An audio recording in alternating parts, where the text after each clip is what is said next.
Film की शुरुआत लूका 24:37 की एक बाइबल की आयत से होती है। वे चौंक गए और डर गए, ये सोचकर कि उन्होंने कोई भूत देख लिया है। उसने उनसे कहा, तुम परेशान क्यों हो और तुम्हारे मन में संदेह क्यों उठ रहे हैं? मेरे हाथों और पैरों को देखो, यह मैं ही हूँ। मुझे छू कर देखो। भूत के पास मांस और हड्डियां नहीं होती, जैसा कि तुम मुझ में देख रहे हो। प्रारंभिक दृश्य में एक बूढ़ा आदमी झील के किनारे चुपचाप बैठा है, मछली पकड़ने की डोरी में कीड़ा लगाते हुए और कुछ अस्पष्ट सा बड़बड़ा रहा है। यह दृश्य फिल्म में व्याप्त रहस्यमय माहौल को स्थापित करता है।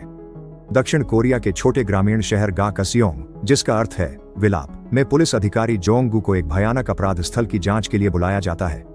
होंगगुक नामक एक व्यक्ति ने अपनी ही परिवार की बेरहमी से हत्या कर दी है। हत्यारा अपने घर के बाहर हथकड़ी लगाए और खून से सना हुआ बैठा है। उसके शरीर पर अजीब फोड़े और चकत्ते हैं जो किसी संक्रामक बीमारी जैसे लगते हैं। घर के अंदर जोंगगू को बेरहमी से मारे गए पीड़ित मिलते हैं। पुलिस घर के पास एक झोपड़ी की जांच करती है, जिसे वे असली हत्या की जगह मानते हैं। यह जगह खून से सनी हुई है और चारों ओर कई मोमबत्तियां जली हुई हैं, जो दर्शाता है कि वहां कोई अनुष्ठान हुआ था। होंगगुक के बेडरूम में उन्हें एक बड़ा घोंसला जैसा कुछ मिलता है, जिसमें वह शायद सो रहा था, और उसके चारों ओर जली हुई मोमबत्तियां रखी हैं। वहां फर्श पर एक मरी हुई कोआ भी है, जो एक क्रूस और जली हुई बाइबल के पास पड़ी है। बाद में जोंगगू और उसके साथी अधिकारी सुंगबोक हाल ही में शहर में आए एक रहस्यमय जापानी आदमी के बारे में अफवाहों पर चर्चा करते हैं। अफवाहों के अनुसार जब से यह अजनबी आया है, लोग मर रहे हैं या पागल हो रहे हैं। जोंगगू बताता है कि लैब रिपोर्ट में होंगगुक के शरीर में मशरूम के अंश पाए गए, जिनके कारण वह पागल हो गया था, ऐसा उसे लगता है। हालांकि सुंगबोक का मानना है कि इसमें जापानी अजनबी का हाथ है। अचानक पुलिस स्टेशन की बत्तियां चली जाती हैं और एक नग्न महिला थोड़ी देर के लिए मुख्य दरवाजे पर दिखाई देती है, जिससे अधिकारी डर जाते हैं। यह बिल्कुल द्रिंग फिल्म जैसा लगता है, लेकिन कम से कम वह टीवी स्क्रीन से बाहर नहीं निकली। अगले दिन जोंगगू अपनी छोटी बेटी ह्योजिन के लिए एक नया हेयर क्लिप खरीदता है और उसके साथ नदी के किनारे समय बिताता है। पानी के पार देखते हुए वह जापानी आदमी को दूसरी ओर बैठे हुए देखता है। उस रात पुलिस को एक और अपराध स्थल पर बुलाया जाता है, जहां एक घर जलकर खाक हो गया है। कुछ बचे हुए लोग ज़ॉम्बी जैसे दिखने लगे हैं, जिनके शरीर पर वही फोड़े हैं। एक पागल आदमी और औरत जोंगगू पर हमला करते हैं, लेकिन अन्य अधिकारी उसे बचा लेते हैं। जोंगगू भीड़ में जापानी आदमी को देखता है और उनकी नजरें कुछ पल के लिए मिलती हैं। पुलिस स्टेशन में ह्योजिन अपने पिता के लिए ताजे कपड़े लाती है और बाहर जाते समय अपना हेयर क्लिप गिरा देती है।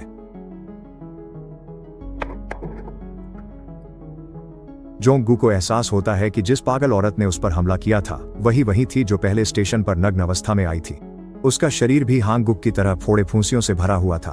अगले दिन उसका मृत शरीर एक पेड़ से लटका हुआ पाया जाता है। एक डिटेक्टिव जोंगगू को बताता है कि आग में महिला के परिवार की मौत नहीं हुई थी, उसने घर जलाने से पहले उन्हें चाकू मारकर मार डाला था। क्राइम सीन पर जोंगगू की मुलाकात मूम यंग नाम की एक रहस्यमयी युवती से होती है, जो उस पर पत्थर फेंकती है। वह उसे बताती है कि उसने सुना है कि जापानी आदमी एक भूत है और जोंगगू को चेतावनी देती है कि अगर वह उसे बार बार देखता है तो सावधान रहे। जब जोंगगू अपने साथी को लड़की को दिखाने के लिए बुलाता है, तो वह गायब हो जाती है। इसके बाद जोंगगू जापानी आदमी को देखता है, जो लगभग नग्न है और चारों हाथ पैरों पर झुका हुआ एक मरे हुए हिरण को खा रहा है। वह आदमी केवल फुंडोशी, पारंपरिक जापानी अंडरवियर, पहने हुए है। वह अजनबी जोंगगू के पास आता है। उसके चेहरे पर खून लगा होता है और उसकी आंखें चमकदार लाल होती हैं। जोंगगू चीखते हुए जाग जाता है, जिससे पता चलता है कि यह सिर्फ एक बुरा सपना था। जोंगगू और सुंगबोक एक शिकारी योकी से मिलते हैं, जो दावा करता है कि उसने भी जापानी आदमी को मरे हुए हिरण को खाते हुए देखा है, ठीक वैसे ही जैसे जोंगगू के बुरे सपने में था। वे उससे कहते हैं कि वह उन्हें जापानी आदमी के घर का रास्ता दिखाए। वे मरे हुए हिरण का शव पाते हैं और अचानक तूफान आ जाता है। योकी उन्हें बताता है कि घर बस पहाड़ी के पार है, लेकिन वह आगे जाने से इनकार कर देता है। जैसे ही वह जाने की कोशिश करता है, उस पर बिजली गिर जाती है। क्या बुरा वक्त है। ऐसा लगता है जैसे प्रकृति माँ ने भी बहुत सारी हॉरर फिल्में देख ली हैं। वे योकी को अस्पताल ले जाते हैं। अस्पताल में होंगगुक का शरीर अचानक जोर जोर से कांपने और मरोड़ने लगता है। उसकी गर्दन की हड्डियां अचानक अपने आप टूट जाती हैं, जिससे उसकी मौत हो जाती है। जोंगगू के लिए दुख की बात है कि ह्योजिन अगली है, जो रहस्यमय तरीके से बीमार पड़ जाती है। वह रात में चीखते हुए जाग जाती है, कहती है कि एक अजनबी आदमी दरवाजे पर लगातार दस्तक दे रहा है और अंदर आने की कोशिश कर रहा है। उसका शरीर भी अस्पताल में होंगगुक की तरह जोर जोर से कांपने लगता है। अगले दिन ह्योजिन बेहतर लगती है, लेकिन वह असामान्य रूप से मछली खाती है, जिसे जोंगगू कहता है कि वह आमतौर पर कभी नहीं खाती। उसकी दादी कहती हैं कि वह स्थिति का आकलन करने के लिए एक तांत्रिक को बुलाएंगी। संगबोक अपने भतीजे यांगी सैम को लाते हैं, जो जापानी बोलने वाले डीकन हैं, ताकि वे जापानी अजनबी से संवाद करने में मदद कर सकें। वे उस आदमी के घर पहुंचते हैं, लेकिन वह घर पर नहीं होता। वे अवैध रूप से तलाशी लेते हैं, इस उम्मीद में कि कोई सबूत मिल जाए। अंदर जोंग-गू को एक वेदी या पूजा स्थल मिलता है, जिसमें परेशान करने वाली चीजें रखी होती हैं, जिनमें एक काले बकरे का सिर और सींगों से घिरी एक और खोपड़ी शामिल है। एक कटे हुए सिर वाली बुद्ध प्रतिमा, जिस पर लाल धागा लिपटा हुआ है, जापानी आदमी के माता पिता की तस्वीरों के सामने रखी है। इसी बीच सुंग बोक को एक छुपा हुआ कमरा मिलता है, जिसमें गैक्सियोंग के मृत नागरिकों की तस्वीरें भरी होती हैं, जिनमें लोगों की मौत से पहले और बाद की तस्वीरें, साथ ही अभी जीवित लोगों की भी तस्वीरें शामिल हैं। कुछ निवासियों की व्यक्तिगत चीजें, जैसे एक घड़ी, एक हार और बालों की लटें भी वहां पाई जाती हैं। ये सैम, जिसे निगरानी रखनी थी, अचानक उस आदमी के पहरेदार कुत्ते द्वारा हमला कर दिया जाता है। जापानी अजनबी घर लौटता है, कुत्ते को शांत करता है और चुपचाप घर में प्रवेश करता है। उसका रूप डरावना लगता है। सुंग बोक बताता है कि जापानी आदमी की चीजों में ह्योजिन का एक जूता भी था। जोंग-गू अपनी बेटी का सामना करता है और पूछता है कि उस आदमी के पास उसका जूता कैसे आया। वह स्वीकार करती है कि उसने उस अजनबी से मुलाकात की थी, लेकिन विस्तार से बताने से बचती है और उल्टा अपने पिता पर चिल्ला उठती है। उसी रात जोंग-गू ह्योजिन की चीजों की तलाशी लेता है और उसकी नोटबुक में परेशान कर देने वाली चित्रकारी पाता है, जिसमें एक चित्र ऐसा है जिसमें शैतान किसी चीज की ओर हाथ बढ़ा रहा है और उसके चारों ओर क्रूस बने हुए हैं। उसके शरीर की जांच करते समय उसके शरीर पर भी वही फोड़े हैं जो पिछले पीड़ितों के थे। ह्योजिन जाग जाती है और उस पर चिल्लाती है। इलाज हेतु जोंग-गू यी सैम के साथ फिर से अजनबी के घर जाता है। उसने आपत्तिजनक सामग्री जला दी है। जोंग-गू वेदी को नष्ट कर देता है, कुत्ते को कुल्हाड़ी से मारता है और अजनबी को 3 दिन का समय देता है शहर छोड़ दे, अन्यथा परिणाम भुगतने होंगे। जापानी आदमी इन घटनाओं पर कोई भावनात्मक प्रतिक्रिया नहीं दिखाता। अगले दिन एक काले बकरे को काटकर जोंग-गू के घर के सामने लटका दिया जाता है। वह अपने परिवार की चीखों से जागता है, लेकिन किसी तरह जड़ हो जाता है और उठ नहीं पाता। जब वे डॉक्टर से घर लौटते हैं तो पाते हैं कि ह्योजिन ने अपनी आया को कैंची से घायल कर दिया है। इलग्वांग नाम का एक शमन आता है, जो बहुत स्टाइलिश दिखता है। वह एक जार के अंदर रखी हुई मरी हुई कौवा खोजता है और कहता है कि वे वास्तव में एक बहुत ही दुष्ट आत्मा से निपट रहे हैं। वह एक रंगीन और तेज आवाज वाला अनुष्ठान करता है, जिससे ह्योजिन पर गहरा असर होता है और अंततः वह सो जाती है। इलग्वांग जोंग-गू से कहता है कि वह जापानी अजनबी असल में एक बुरी आत्मा या राक्षस है। जब जोंग-गू पूछता है कि उसकी मासूम बेटी को ही क्यों चुना गया, तो शमन जवाब देता है कि राक्षस बस चारा फेंकते हैं और उसकी बेटी ने उसे ले लिया। इसी बीच पुलिस को पार्क चुनबई नामक व्यक्ति के घर बुलाया जाता है, जहां कई परिवार के सदस्य एक कुएं के अंदर मृत पाए जाते हैं। घर का सामने का हिस्सा जोंग-गू के घर की तरह ही डरावना दिखता है, जैसे वहां अभी अभी कोई अनुष्ठान हुआ हो। पार्क चुनबई की लाश जापानी अजनबी को जंगल में एक वर्क ट्रक के अंदर मिलती है। वह व्यक्ति अधिग्रहण के अंतिम चरण में लगता है, निर्जीव, फोड़े फूंसियों से ढका हुआ, और उसने अपने पूरे परिवार की हत्या कर दी है। जापानी अजनबी और शेमान दोनों अपने अपने अनुष्ठानों की तैयारी करते हैं। अजनबी एक झरने के नीचे प्रार्थना करता है, जबकि मू म्योंग दूर से उसे देख रही होती है। इलग्वांग एक ऐसा मृत्यु अभिशाप करता है जिसका उद्देश्य ह्योजिन के शरीर से बुरी आत्मा को बाहर निकालना है। वह जोंग-गू को चेतावनी देता है कि वह अनुष्ठान में हस्तक्षेप न करे। दोनों अनुष्ठान एक साथ होते हुए प्रतीत होते हैं। शेमान का अनुष्ठान तेज और भव्यता के साथ शुरू होता है, जबकि अजनबी का अनुष्ठान ढोल की धीमी थाप के साथ आरंभ होता है। आखिरकार दोनों अनुष्ठानों की गति एक जैसी हो जाती है। जापानी व्यक्ति की वेदी पर पार्क चुनबई की एक फोटो रखी है और उसका अनुष्ठान चुनबई को फिर से जीवित करने जैसा प्रतीत होता है। इलग्वांग एक टोटेम को काटता है और उसमें धातु की कीलें ठोकना शुरू करता है, जिससे हर वार के साथ ह्योजिन को असहनीय पीड़ा होती है। यह जापानी व्यक्ति को भी चोट पहुंचाता हुआ प्रतीत होता है, जो दर्द से चिल्लाते हुए जमीन पर गिर जाता है और रेंगने की कोशिश करता है। जैसे जैसे अनुष्ठान आगे बढ़ता है, ह्योजिन का शरीर बुरी तरह मरोड़ने लगता है। वह जोंग-गू से इसे रोकने की गुहार लगाती है और शेमन के हस्तक्षेप न करने के निर्देशों के बावजूद जोंग-गू अनुष्ठान में बाधा डालता है। जापानी व्यक्ति डर के मारे कांपते हुए जाग जाता है और मू म्योंग उसके सामने प्रकट होती है।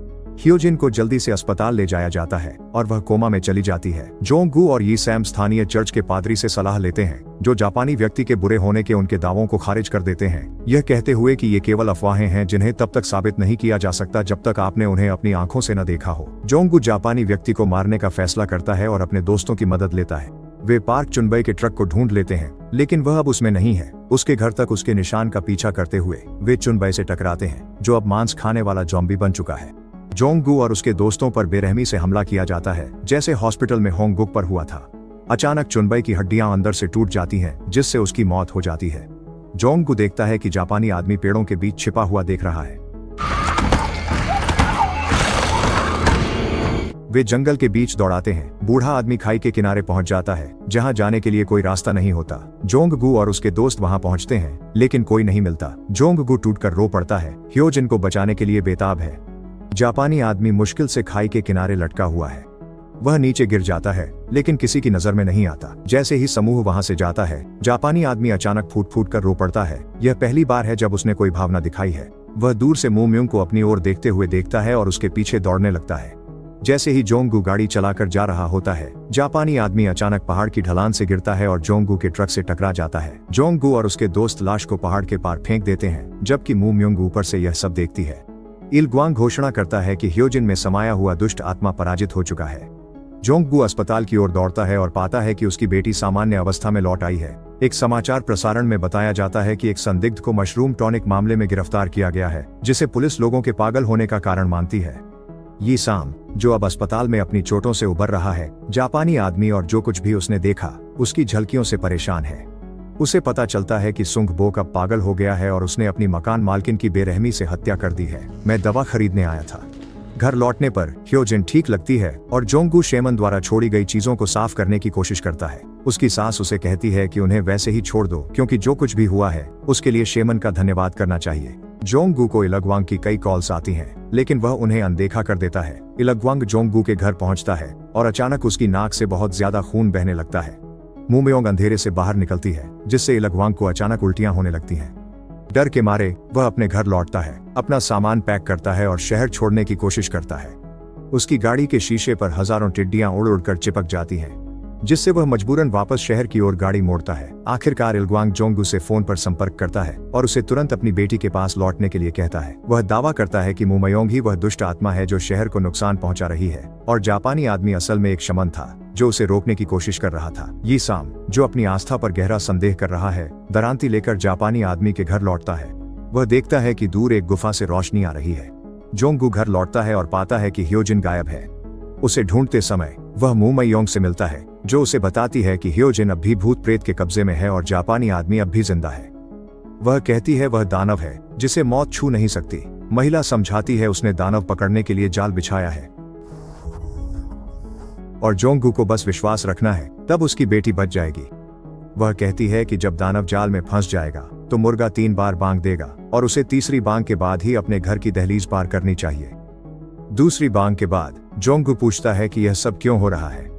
वह रहस्यमय ढंग से जवाब देती है, जब उसके पिता ने किसी और पर शक किया और उसे मार डाला। मूम्योंग उसका हाथ पकड़ लेती है और उससे अनुरोध करती है कि वह न जाए। अब उसकी त्वचा धूसर और रंगहीन दिखाई देती है। जोंगगू महिला के पीछे फर्श पर अपनी बेटी की हेयर क्लिप देखता है। वह यह भी महसूस करता है कि वह संक्रमित महिला का स्वेटर और पार्क चुनबई की जैकेट पहने हुए है। इससे वह मान लेता है कि सारी घटनाओं की जिम्मेदार वही महिला है और वह घर की दहलीज पार करते हुए तेजी से घर की ओर भागता है। इससे महिला द्वारा उसके गेट पर रखे गए फूल मुरझा जाते हैं। गुफा में ये साम का आमना सामना जीवित जापानी आदमी से होता है। ये साम मानता है कि वह आदमी खुद शैतान है। जापानी आदमी कहता है, मुझे छू कर देखो। शुरुआत में आए बाइबल के श्लोक की गूंज के साथ वह फिर अपनी असली राक्षसी रूप दिखाता है और स्तब्ध व डरे हुए डीकन की तस्वीर लेता है। जोंगगू घर लौटता है और अपनी पत्नी और सास को बेरहमी से मरा हुआ पाता है। ह्योजिन उसके सामने खड़ी है। साफ तौर पर उसमें कोई बुरी आत्मा समाई हुई है। जोंगगू उसे कई बार पुकारता है, लेकिन कोई जवाब नहीं मिलता। ह्योजिन की रक्षा और उसे बचाने में असफल रहने के बाद मूम्योंग बाहर चुपचाप बैठी है, जोंगगू की पीड़ा भरी चीखें सुन रही है। गाकसुंग पर फिर से बारिश हो रही है। जब इलग्वांग जोंगगू के घर की ओर गाड़ी चलाकर आता है, वह देखता है कि ह्योजिन अपने घर के सामने बिना किसी भाव के बैठी है, ठीक वैसे ही जैसे फिल्म की शुरुआत में होंगगुक था। इलग्वांग घर में प्रवेश करता है और मृत पत्नी और सास की तस्वीरें लेता है, साथ ही गंभीर रूप से घायल जोंगगू की भी, जिसे संभवतः ह्योजिन ने चाकू मारा था। शामन अपनी कार का ट्रंक खोलता है और एक डिब्बा गिरा देता है, जिसमें जापानी अजनबी के घर से नागरिकों की तस्वीरें होती हैं। इससे साबित होता है कि मूम्योंग शुरू से ही सही थी और शामन पूरे समय राक्षस के साथ मिलकर काम कर रहा था। फिल्म के अंतिम दृश्य में जोंगगू अपनी आखिरी सांसों में ह्योजिन से कहता है कि सब कुछ ठीक हो जाएगा क्योंकि वह एक पुलिस वाला है। हम जोंगगू और ह्योजिन के बीच खुशी की एक प्यारी याद देखते हैं, इससे पहले कि उसकी आंखों से जीवन बुझ जाए। फिल्म में जापानी आदमी सबसे अधिक क्वाटेंगू जैसा दिखता है, जो जापानी लोक कथाओं का एक अलौकिक योकै है। कांगास को बौद्ध धर्म में लंबे समय से दुष्ट प्राणी माना जाता है, जिन्हें अराजकता और शरारत फैलाने में आनंद आता है। ये जाना जाता है कि वे लोगों पर अधिकार कर लेते हैं और खुद को बौद्ध भिक्षु के रूप में छुपा लेते हैं। पूरी फिल्म में कई कौए दिखाई देते हैं। पहला कौआ हांगगुक के बेडरूम में ठीक उस जगह दिखाई देता है जहां एक विशाल पक्षी का घोंसला नजर आता है। कौए राक्षस के दूतों की तरह हैं। एक कौआ ह्योजिन के कमरे की छत पर तब गिरता है जब वह बीमार पड़ जाती है, और संभवतः वही कौआ है जिसे शेमन ने सोया सॉस के जार में पाया था। जापानी आदमी के घर की तलाशी लेते समय जोंगहू को पक्षियों से संबंधित एक किताब भी मिलती है। संभव है कि जापानी आदमी कभी गाकुसुंग आने से पहले कौआ तेंगु द्वारा ग्रसित एक बौद्ध शेमन था। जापानी आदमी के घर में कई ऐसी चीजें हैं जो उसके अधिकार में आने से पहले उसकी मानवता का प्रमाण देती हैं। वहां उसके माता पिता को समर्पित एक वेदी है, साथ ही बुद्ध की कटी हुई मूर्ति भी है। संभवतः तेंगु ने उस मूर्ति का सिर काटा था और उसे लाल धागे में लपेट दिया था, जो कि अपमान का प्रतीक है और उसकी शक्ति को सील करने के लिए किया गया था। पूरी फिल्म के दौरान जब तेंगु ने उसे अपने वश में कर लिया था, तब जापानी आदमी में मानव भावनाओं के कोई भी संकेत नहीं दिखते। वह केवल तभी भावनाएं दिखाता है जब अनुष्ठान के बाद तेंगु अस्थायी रूप से उसके शरीर को छोड़ देता है। इलग्वांग, जो शेमन है, वह राक्षस के साथ मिलकर काम कर रहा है। किसी भी नागरिक ने यह नहीं देखा कि शेमन शायद उसी समय आया था जब जापानी आदमी आया था, क्योंकि वे पहले से ही जापानी आदमी के प्रति पूर्वाग्रह रखते थे। उनके साथ हो रही सभी भयानक घटनाओं को उसी से जोड़ना आसान था। जापानी आदमी खुद एक चारे की तरह काम करता है।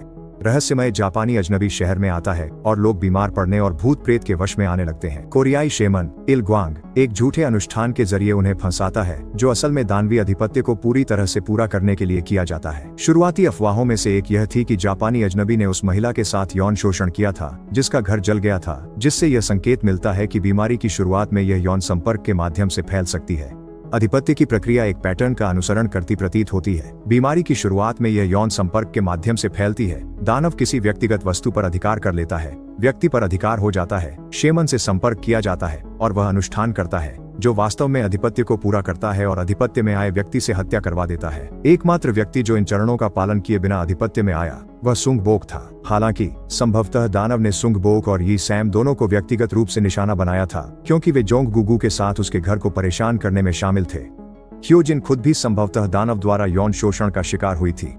जापानी आदमी ह्योजिन में तब रुचि लेता है जब वह उसे नदी के पार अपने पिता के साथ समय बिताते हुए देखता है।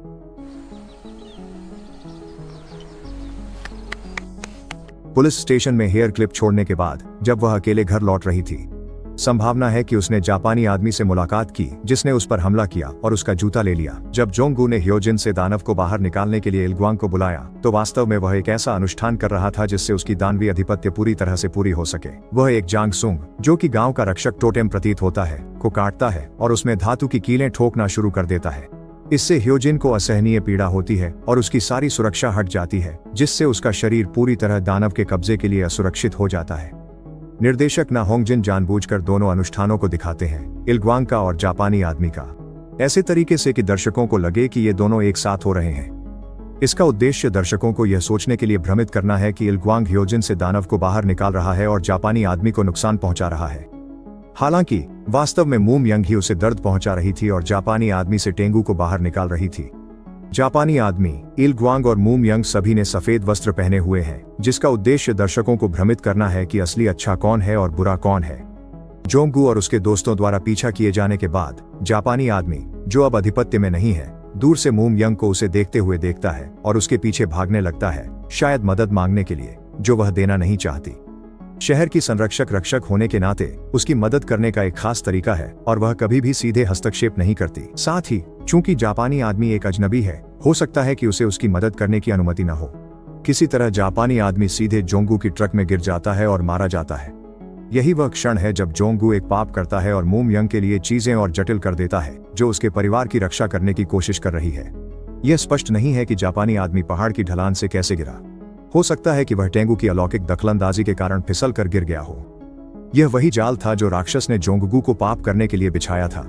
मूम यंग द्वारा जोंगू को अपने परिवार को बचाने का एक आखिरी मौका दिया जाता है।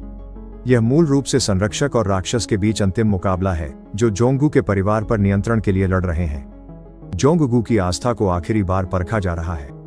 हालांकि वह अपनी भावनाओं को अपने फैसले पर हावी होने देता है और इलग्वांग की आखिरी फोन कॉल से आसानी से बहक जाता है। जोंगू अपनी बेटी की हेयर क्लिप देखता है और महसूस करता है कि मूम यंग ने कुछ निवासियों की चीजें पहनी हुई हैं। वह तुरंत यह निष्कर्ष निकाल लेता है कि वह बुरी है, इस तथ्य की अनदेखी करते हुए कि जापानी आदमी के पास भी निवासियों की चीजें थीं, जिनमें उसकी बेटी का जूता भी शामिल था। राक्षस ने निवासियों पर कब्जा करने के लिए उनकी चीजों का इस्तेमाल किया, जबकि मूम यंग उनका बचाव करने के लिए उनका उपयोग कर रही थी। इस क्षण में जोंगगू मूम यंग पर से विश्वास खो देता है, जो उसकी त्वचा की धूसरता में झलकता है। वह उसकी विनती को अनदेखा करता है और उसके घर की दहलीज पार कर उस जाल को तोड़ देता है जो उसने राक्षस के लिए बिछाया था। आखिरकार पूरे फिल्म में जोंगू का संदेह और विश्वास की कमी ही उसकी और उसके परिवार की बर्बादी का कारण बनती है। इलग्वांग, जो शेमन है, पूरी कहानी में इंसान नजर आता है और अपनी मर्जी से राक्षस की मदद करता है। वह बहुत भड़कीला है और हमेशा किसी न किसी तरह की मानवीय भावना दिखाता है। संभव है कि उसने प्रसिद्धि और धन के बदले गांव में आतंक फैलाने के लिए टेंगू से कोई सौदा किया हो। वह नागरिकों से, जो उसके अनुष्ठानों के लिए भुगतान करते हैं, बड़ी मात्रा में धन इकट्ठा करता है। इलग्वांग भव्य वस्त्र पहनता है और एक सामान्य विनम्र बौद्ध शेमन की तरह व्यवहार नहीं करता। फिल्म के अंत के बाद घटित एक हटाए गए दृश्य में जापानी व्यक्ति को एक सुनसान सड़क पर बस स्टॉप पर बैठे हुए देखा जाता है। वह एक छोटी लड़की को कैंडी देकर सड़क पार करने के लिए लुभाने की कोशिश करता है, लेकिन उसकी माँ उसे पीछे खींच लेती है। उसके बगल में बैठा बूढ़ा आदमी अजनबी को तीव्रता से घूरता है और शायद जानता है कि उसमें कुछ गड़बड़ है। इसके बाद इलग्वांग अपनी कार में आता है और जापानी व्यक्ति को ले जाता है। मूम यंग निराशा में देखती है जैसे दोनों वहां से गाड़ी में चले जाते हैं। वह अपने गांव को उनकी बुराई से बचाने में असफल रही और गांव की रक्षक होने के बावजूद उनका पीछा नहीं कर पाई।